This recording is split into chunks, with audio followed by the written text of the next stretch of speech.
TBTL Week in Review. Hey, everybody, welcome to the final installment of TBTL's Week in Review for the year 2023. It has been a kind of bananas week over here. Luke has been traveling. We've been playing some winter games.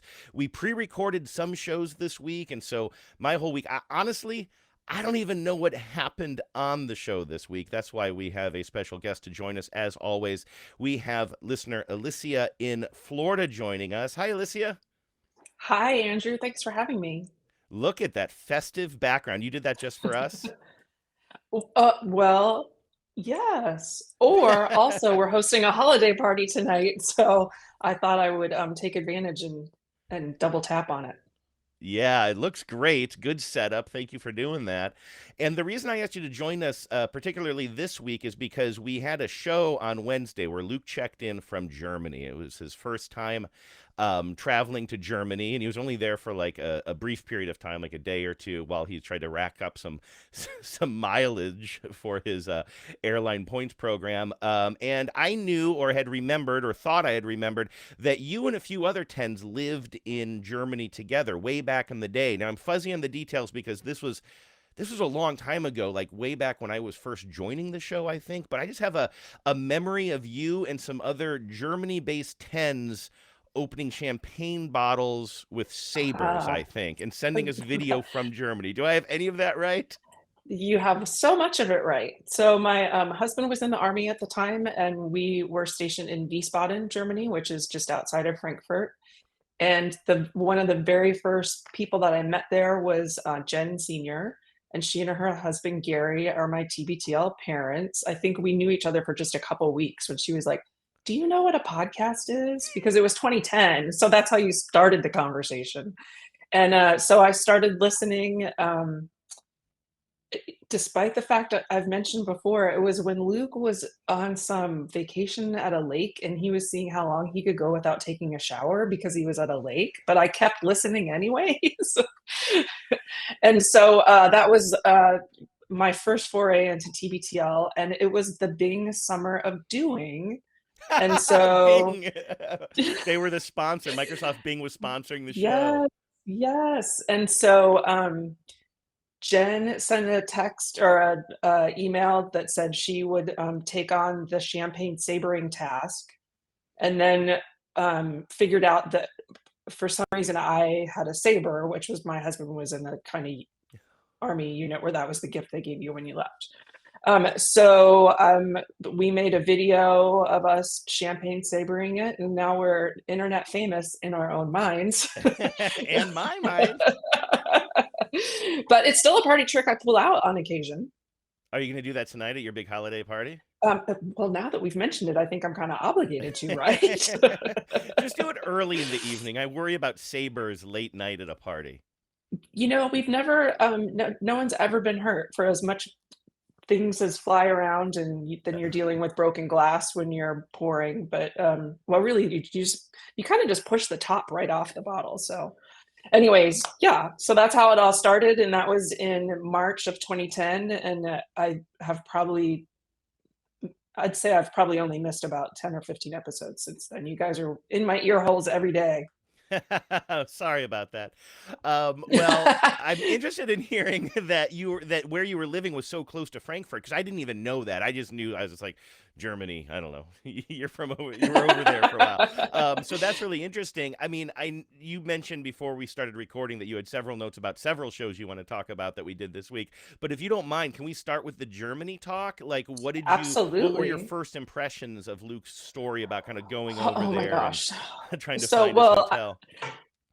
I saw people on the Stens page were like, I had to stop listening, or they were throwing their phones because why wasn't he just using Google Translate? And when we were there, it was the olden days of the tens. So at that time, you could only send a text if you were on Wi-Fi, and we all had GPS units that were like suction cupped onto the front of our car because your phone didn't help you navigate. So I totally understood his train panic. Um, just when you think you're doing something right there, then that's when I would start questioning myself. One of the first times I set out to go somewhere on my own, I did exactly what he did and panicked.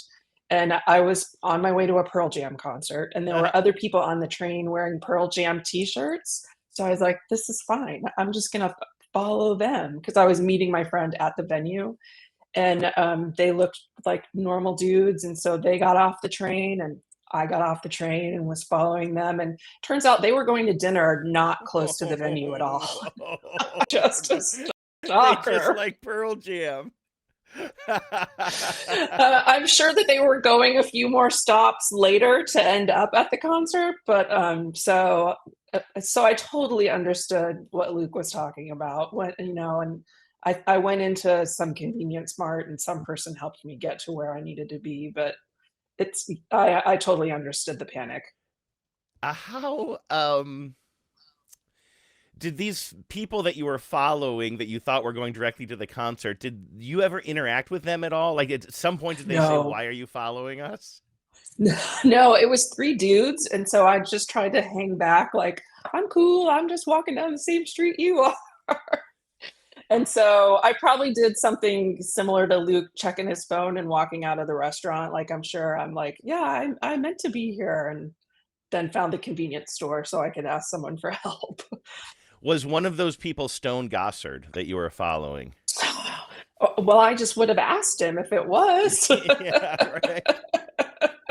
So I kind of after talking with Luke on Wednesday, I had some of the same questions that you're mentioning here that people were having.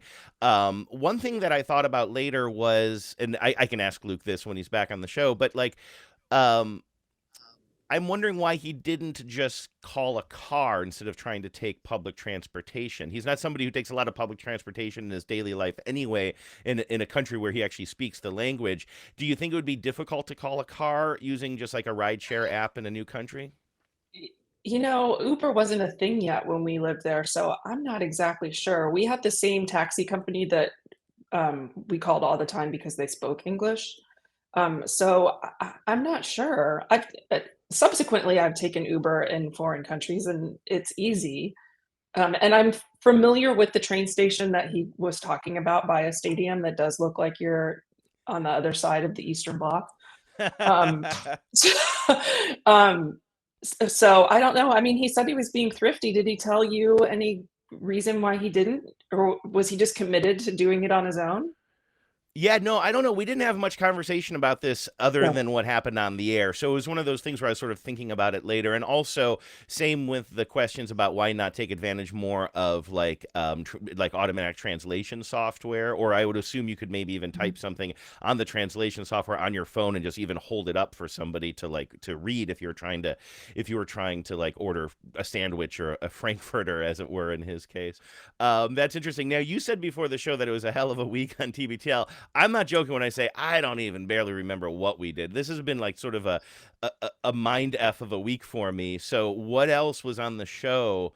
It seemed like before you and Well, I started recording that you had a lot to I took a lot to notes. say, I took and I'm not notes. gonna I lie to have, you. I'm a little I have. nervous. Well, I mean, I just have some basic hot dog content, um, Okay. or Frankfurter content, if you will. But the little bun, I've never really had it with the two Frankfurters like he has. Maybe that was just particular to the Hans and Franz Yeah. franchise. I don't know. One for But Hans, it one did for make me think. Franz. There you go. It did make me think of something that I really miss, which is when you're attending a concert there, and I'm the kind of person who likes to be on the floor up front. Um, so there are these guys that wander around the crowd that are vendors, and they have on a backpack keg and a little like suspenders holding up a tiny grill, and then two posts, and one is holding the cups and one is holding pretzels. And so the guy can make change from his apron when you hand him your euro, and he can tap you a fresh beer and get you a fresh pretzel and give you a tiny brat or hot dog or whatever. And it's just a freaking delight. That is amazing. Yes. I don't And think we do I it's any it's one good of for those everybody. things. Yeah. I'm picturing Right? Yeah. it's like a one man band sort of, but instead of a drum being Yes. on front of him and cymbals clanging over his head, he's got a keg on his Right. back and a grill hanging around his waist area. Yes. Wow. Elysia, thank you so much for doing this with us, and good luck with your party tonight. Oh, thanks. I wish you were closer. We'd have you over for a cocktail. I'd be there, but I'd stay away from the sword. Be careful with the saber. I will. I will. Okay. Thanks for having me, Andrew. Happy New Year. Of course. You too. Happy New Year, and Happy New Year to everybody watching right now. Thanks for watching. Thanks for supporting the show. We'll talk to you on Monday.